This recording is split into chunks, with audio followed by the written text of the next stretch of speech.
Oh, that's Hello. cool. Hi, how are you doing, Catherine? I'm doing amazing. How are you? Really good. Really happy to see you. It's been a while to see you in person. I know it's been a long time. Yeah, Feel yeah. like yeah, it's great to see you too. Whereabouts are you today? Today I am in Huntington Beach, California. Oh, wow. Wonderful. So it Yeah. is 11:30 in the morning for you. It is, yes, it Wonderful. is. It's Wonderful. later for you, huh? Yeah, yeah, 7:30 p.m. here. I can hear fireworks in the local gardens next door. Fireworks going. Wow. Yeah, yeah, yeah. So, just to very briefly introduce you, and then I'm going to pass it over to you. But Catherine is really passionate about hope, and she's looked into hope and the research on hope, and she's spent a lot of her time trying to share it with more and more people around the world, and offering programs that are really accessible and sometimes even free for people to learn about it. And I was so excited to see on LinkedIn when I was on it the other day that you're starting to cultivate hope for a whole city, which I think is just so exciting. And you're going to be sharing that with us today. And maybe there'll be other people who know someone who's responsible for a city or connected to some sort of government organization, and maybe that can start spreading to another city too. So who knows? But we'll take it one city at a time, I'm sure. Right, exactly. All right, well, I'll pass it over to you to share whatever you'd like to share. And then feel free, if you finish at any point, we can do questions and answers as well. Okay, perfect. Thank you so much. And thank you for having me here today. Yeah, to talk about what has become definitely my favorite subject in the world, which is the science of hope and hope overall. It's been a really challenging year for me personally, and I know for many people around the world, and a lot of hopelessness. And, hopelessness is defined as a sense of despair and a feeling of helplessness. And it's a consequence of discrimination and oppression. And when we go through great change, we often feel hopeless. So we feel horrible and we don't feel like we can do anything about it. So it's really come to the forefront this year more than ever. And we know hopelessness is a symptom of anxiety and a symptom of depression, and it's the only predictor of suicide. It's predictive of things like addiction, weapon carrying at school, violence, partner violence. So all kinds of things that are really harmful and hard in society. Hopelessness is really a key core component of that. And so we started doing research several years ago, probably 7 or 8 years ago. I wanted to create a program for really, at the time, I was focused on suicide prevention. So, if we want to prevent suicide, what really is causing suicide? And the literature, it's consistently says hopelessness is a key predictor. And so, because hopelessness is defined, as despair and helplessness, we thought, okay, well, let's teach people how to get out of that despair and out of that helplessness. So feeling we can't do anything about it, and teach them how, and we define hope as kind of a vision gearing towards inspired positive feelings and inspired action. Let's teach them how to get out of that despair to that positive feelings, and how to get out of that sense of helplessness to take inspired action. And so we created a program to do just that, and super excited.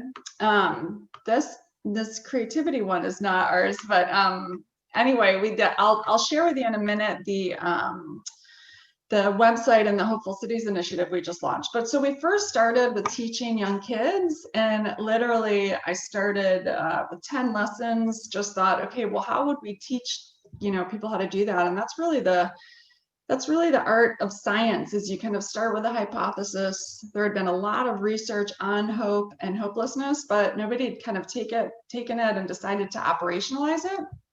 So that's what we attempted to do. We started with 10 lessons, which I'll look back at them and just be embarrassed at where we started, but we moved to 12, and we were doing research all over the world. Ulster University was great, like gracious enough to start helping us research our lessons and looking at anxiety and depression and hope in youth. And as we were able to increase hope, actually anxiety and depression decreased. So when I say this has been a year of hopelessness, I mean, I had a lot of changes personally in my life and challenges, and decided, lost some consulting work and had time and said, you know what, I am going to just focus solely on updating all of the work we've ever done around hope and just get really deep into that. And I'm 16 years sober, gratefully. And so very, when Barbara was talking, very focused on all of the things that we do for presence, grounding, sensory engagement, mindfulness, breathing. So I really practice being in the moment and being with whatever feeling I'm having, as opposed to running from it through kind of addictive tendencies that I definitely have. And so that's really what I focused on this year, feeling all of the anguish and pain and despair and sense of helplessness to all of what was going on. And I got really deep into hope. So I'm really excited to share this work and how far we've come. I wrote a book about hope in Reno, Nevada, called The Biggest Little Book About Hope, that's named after the city, as a way to kind of start articulating what I wanted to say around hope and the power of hope and how hope personally has changed my life. I have a history of a suicide attempt and a dad that I lost to suicide, and family history of mental health issues and addiction. And so I'm really committed to understanding what preventing really my own suicide. So I got really deep into that despair and helplessness, and really, instead of running from it, understanding it and using it, and learning and getting really much more deeper into the research and figuring out how we teach it and how we kind of operationalize hope. And so, when I have suicidal ideations now, which is just thinking, I don't want to be here, it is really, what am I hopeless about? And I've reframed kind of how I think about suicidal ideations to, what am I hopeless about? Because it could be one thing, it could be a few things, it could be everything. But once you identify that and get curious about it, you can start solving for it, because you can go from that sense of despair to, okay, how can I feel a little bit better? Just like a little, I don't have to go from like despair to amazement, but how can I feel, and how can I just feel the feelings and listen to what they're telling me? And then I go from that helplessness to, what is like one tiny little thing I can do today that can start me to address this challenge, whatever it is, if it's finances or job or, partnerships, relationships, or even things like the environment. So, we often feel hopeless about these big global challenges we have, and even the pandemic. And so it's really been, and discrimination, and it's really been getting down to, okay, how can I address my despair on it? And how can I address the helplessness I feel around it? One of my favorite exercises is a worksheet, Control the Controllables. So really, what can we control in the situation and what can't we control in the situation? And a lot of helplessness comes from focusing on controlling the things that we can't control anyway. And so really learning how to kind of surrender and let go, and focusing on what we can control. And then the other thing, I mean, one of the main principles is we can't, feelings, we're kind of taught that feelings aren't, like, we want to be happy and we want to be, cheerful, and that's not the reality of life. And I ran from a lot of feelings growing up. And so learning how to just sit in the feelings and knowing these feelings won't destroy me, but instead they're kind of here to inform me, has been really transformative. So, I talk a lot about it and about the process and the how-to in the book. And and then I spent a lot of time updating our curriculum. So we've been studying it in Malaysia and Northern Ireland and, in Chicago and all over the world. And I've been attending mental health conferences with the most brilliant scientists in the world, and I know a lot of the researchers that have done work on hope itself. And so we updated all of our programming to create what I think is like a dream program for kids. From my perspective, really for targeting mental health and improved mental health, but taking a completely different approach and looking at hope and hopelessness. So looking at how do we get from hopelessness to hope, and how do we kind of change the language around, we know hopelessness is a key symptom of anxiety, and it's the primary symptom of depression, but how can we start thinking about it differently so we can get more kind of grasp on it? So that was really the goal. And I was great to see Dr. talk about HRV, because that is one of the key things that I've come to learn about in the last several years that we actually incorporated in our program to teach kids. Heart rate variability is an indicator of your stress response. And oftentimes we're not even aware that we're under stress or we're in stress, and the impact that has on the biology of our body. And so we teach our kids all about that, really as a way to kind of get them starting to think like their thoughts and their behaviors and their feelings are all kind of interrelated. And when they're stressed, there's a physiological response in their body. And if we can kind of teach kids about this and empower them to breathe through that and to start being more inquisitive about their emotions, and being more curious than afraid of them, and knowing that the emotions won't kill them, it's the escape from them that's so harmful. It can really be powerful.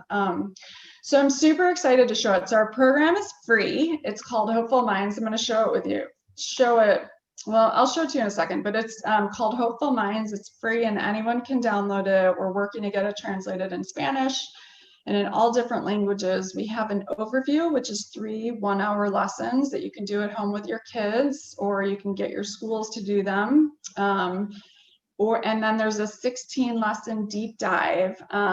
Actually, I have them here. I don't have my book, but so this is, we use the sunflower as the global symbol for hope. And it's really, we have hope heroes in each one, and show how people use these skills to overcome challenges in their lives, overcome that despair. And then we have little workbooks for kids, which are really fun. Again, free, really cool exercises in here, and a lot of the mindfulness work. And then this is the full Big Daddy. But it goes really deep for educators as well. And we went deep into the science. So I spent the year just like completely pouring my heart and everything I know into hope. Super exciting. For these kids. And then about 3 weeks ago, literally 3 weeks ago, we had the mayor of Reno, Nevada said, let's be a city for hope. And so I thought, okay, I'd had ideas before on how I would operationalize it in a city, and how we would. And, my advisor is a Harvard catalyst. He's just brilliant, Dr. Myron Belfer, and he's been a great advocate of this work. But my goal, and I have a business background, psychology undergrad, but a master's in business, is to make this free. I do believe that, hope is like breathing. Like we need hope to be alive.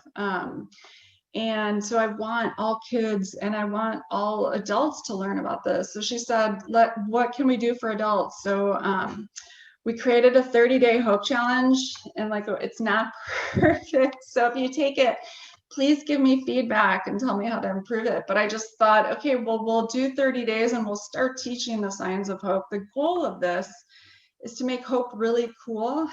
So I don't know how we're going to do it, but to make it really cool and to make everyone aspire to hope. Because the cool thing about it, and I'll share a little bit now, is that hope is teachable and it's measurable. So you can measure your level of hope and then you can improve it. So this is Hopeful Cities. Now this is free, and Shamash said you can actually implement this in any city. So the idea is to make a cost-effective free platform that people can start activating hope within their city. So it's hopefulcities.org. We literally just launched it. So it's about awareness, but operationalizing in that awareness. And then it's teaching. So a lot of people think that hope is a wish, but that misses the inspired action aspect of hope. So we've got to both feel good and we've got to take action. So this is, this is the campaign itself. So there's a 30-day Global Hope Challenge. Anyone can take it free anywhere. You can take it with your workplace. You can measure your hope. So these all hyperlink out to where we have a hope scales. There's an adult and a youth hope scale. And, you know, hope is predictive of so many things in life, how long you will live. You know, Barbara was safety in the workplace, so key, and presence. But there's an adult and a children's hope scale that we use. There is, let's see, you can plant a garden for hope. You can teach hope. So this is the Hopeful Minds program. Let's see if it comes up. Well, here it is. This is the curriculum. We hopefulminds.org. It's all free. You do have to like sign in and register, and then we're trying to track who we're teaching hope to. But it goes into you can get and look at the hope research itself, which is really fascinating. So it's, you know, there are different definitions of hope, but it's having an expectation that is desired and possible. So, and then there's tons of, you know, what are hope and hopelessness, and how hope predicts your academic achievement, like before intelligence, which I think is fascinating. Your hope relates to sports performance, how well you do in sports. So there's all kinds of cool research there. And what I love is, and then we're doing like city pages. So we'll list all of the research or the resources in each city as we grow the cities. But what's really cool is we, for the first time ever, got Talkspace, which is the therapy. If you're not familiar with it, a therapy app. We got it approved for the entire city for 2021 and part of this year. So the entire city is going to have access. Now, it's not in-person therapy. It's not a solution, but it's like kind of a stopgap. So it's a little bit of support to hopefully get people more open to reaching out for support. So it's really exciting. And then local therapists. So we'll have a place where they can check that out. And then also, it's really fun, and let me see if I can find it. We have, let's see, this is that. It links out to the Hope Science and all of that. I mean, this is like, I know we talk about hope in a very light way, but I mean, it's like, it's measurable and teachable. And so we really have to teach that. So you can launch a workplace campaign. You can put up a yard sign, which I love. I'll just show you some of the yard signs that we have. So you can, and this is a way to kind of spread the message. You can purchase them on Cafe Press, or you can just download them and print them free. Again, we want to make it free for everyone. So like you can print it off your computer and put it in the yard, or you know, you can do it, but we did it in, we did some signs in Spanish too, and we want to do in all languages. Let's see, what else do we have? I'll just share like a little on the workplace. So we've come up with like kind of 5 keys to hope. Let me see. How am I doing? Good, I want to leave time in case you have any questions, but yeah, so we launched, you can launch a workplace campaign, which is so important. You can measure hope in the workplace. And if you're not aware, depression is probably the largest workplace kind of health cost to employers. And so we've come up with what I call the 5 keys to hope. Let's see, so the 5 keys to creating a hopeful mindset. You want to identify and manage the stress response. So we have posters for each of these that you can print off and put in your workplace. So first you want to identify and manage your stress response, and just start to honor your emotions and where you're at, and learn how to soothe. And you know, all of the mindfulness stuff we do is, and you're all doing, is like a big key in that. And then the second thing is practice, and we teach our kids the downstairs and the upstairs brain to keep it very simple. And then we want to practice these habits that keep us in our upstairs brain. And that's really important in times of stress. We need to be practicing these more than ever. And that's generally when we don't, because we're in our stress response and we're not managing our stress response. The third thing is to take inspired actions using SMART goals. And I love the SMART goal concept, and this is important in the workplace, but specific, measurable, relevant, specific, measurable, uh, Achievable. yeah, thank you, Attainable. I think achievable, we've got attainable. relevant, and time bound. Yeah, so very specific kind of goals instead of just I would hope to win the lottery, but it's like we have to make sure they fall in line. And then a strong hope network. So important, identify people that you can go to, get a therapist, know your crisis text line, know what resources for health are available.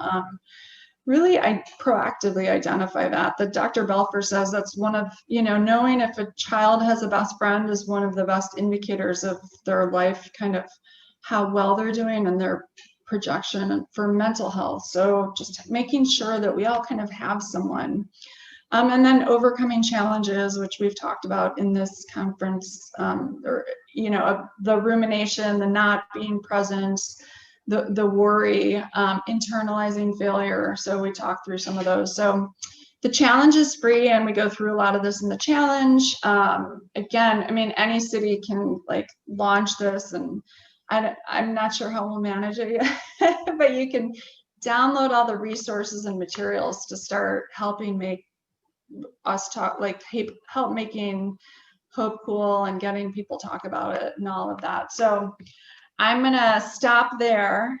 But I'm so grateful to be able to share this. We literally just launched it last week, just started talking about it, and it's been put together in the last few weeks. And I think now more than ever, we've got to be really creative on how we start addressing all of the challenges we have and really become aware of that mind-body connection and how that impacts how we're able to overcome it, because it is predictive of so many, our ability to overcome so many of these challenges. So thank you so much for listening and for caring, and for being here today and letting me share this work. It's clearly something I'm very passionate about. So on that, I will hand it over, and happy to go through questions, and I'll look through. Thank you. Wow, I feel very inspired and hopeful after listening to that. So thank you. And today it feels like a very special day to share this, because 2020 in particular has been a really tough year, and there is a sense of hope as well as we get into to start a new year. And a lot of people may be thinking, okay, how can we make this better? How can I navigate my challenges better? And you've created such a great framework for this. I mean, I'm just looking at all the comments, and people are really excited. I think a lot of us would be excited to also support if there's, some sort of fund, GoFundMe or some way to donate to the cause. I think people would be more than happy to do that. Is there a way? Is it through ifred.org or something? Amazing. Yeah. So ifred.org is how people can donate. And if anyone has done really great GoFundMe campaigns, I mean, I would love to set up something that's city specific eventually, that really gets, and that's project specific. So if there's specific languages people want this translated into, so I'm really, that's our big, I've done a lot of this on my own and with my company, but I've maxed out on all my resources. Oh, Definitely. So I'm sure there's loads of people here, or at least some that can make some time or share some ideas or make connections. I'm very happy. We've done a few fundraising campaigns before, so very happy to have a chat with you next year, which is tomorrow. I know. Happy to brainstorm with you, and I'm sure there's other people here who may want to help. Do you work with volunteers at the moment, or not? Yeah, sure. Yeah. Yeah, so You if can anybody email wants me. to I'll put my, volunteer yeah. to do version 1 of a GoFundMe campaign or something, I'm sure Kathryn would. There's the email, kathryn@ifred.org. And just curious about how it could be helpful towards the homeless. Someone's asking. Yeah, I just did a podcast on this. I mean, that is, one thing we as activists, I think, also feel hopeless about just the situation, and especially in California. And it's getting back to that more positive mind frame about challenging it and then taking those small micro steps. I just interviewed someone from I have the Hope Matrix. I launched a podcast too. And she runs a safe haven in Chicago. And they have a very comprehensive approach to dealing with homelessness because, homelessness is a complex issue.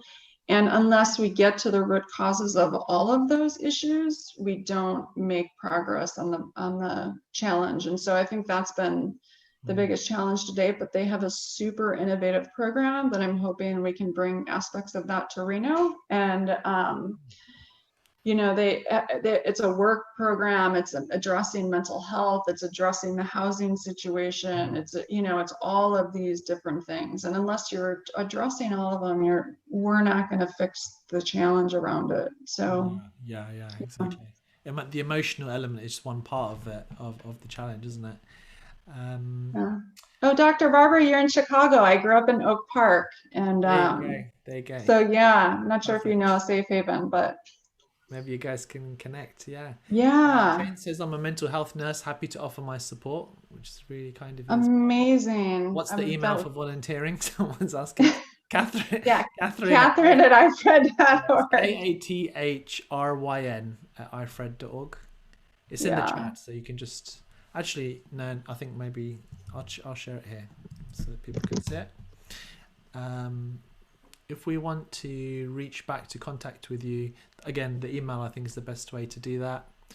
Melissa is in Utah, USA. So there you go. That's the next place. Amazing. And there's a couple of us that are excited about it coming to London and Manchester as well. So we're gonna get in touch with our mayors.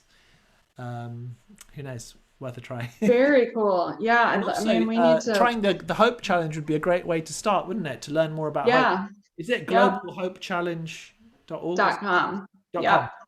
Yep. And all Global. of the links are from Hopeful Cities, but you can, yeah. Okay. And we did a little Facebook thing so you can change your frame. It's 30 days. It's a video a day, a 2 to 3 minute video, Yeah. 3 to 4 minute of one thing. That you can do, and it kind of builds on, and a lot of this you'll be familiar with, but it just kind of takes you through the process of how we teach hope, Yeah. I think there's very um, few people that know that hope is a science and it's a skill and know the elements that make it up. Even people who work in the kind of positive psychology and all that world, I think that it's not that well known. And through your research, you found it so important for reducing suicidal ideation and stuff. So that's really important. yeah, it's great. I work with a researcher, Dr. Matthew Gallagher. He's at Texas, and I interviewed him for the podcast, and he's worked a lot on the scales and did a paper on how hope is a transdiagnostic for anxiety. So, and hope is a protective factor, so the more hopeful you are, the less likely you are to have anxiety and depression. Mhm. And the really great news, that I think it was powerful for me to read, is that your anxiety and depression does not predict your future level of hope.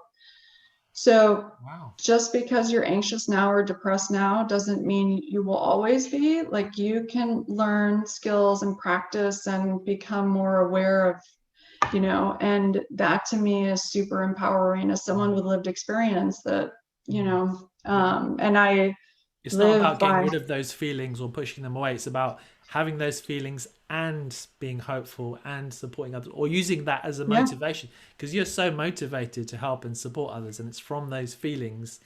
It's like the mud from which the lotus is or the sunflower is growing yeah, from that soil in a way. And if you didn't have that soil, that sunflower wouldn't come up. So it's yeah. difficult, but it's what gives the motivation for the good work. So wow, there's Yeah, and I think people will find that. I mean, the darkness is what informs of what we are so passionate about and what we so are here to change in this world. mm, mm. Wonderful. Okay, cool. So, um, we'll also share the links by email, but I think we've shared quite a few here as well. So, hopefulcities.org. I think you can find all the other links from there most likely. Thank you for sharing hope in the world, Catherine, and for what you're doing, Aw, and thank you for for all you're doing. That plays in so well. And yeah, you guys have made such a difference. And wonderful. I just love the work, yeah, that you're doing. So it's an Great. honor to be here Thank with all you. of you. Thank you. Thank you. We'll be in touch, and I'm excited about more hopeful cities in the future as well, and supporting the Yes, movement. awesome. Thank Sounds you. great. Thank you. Great to see Thank you. you all. Happy New Year.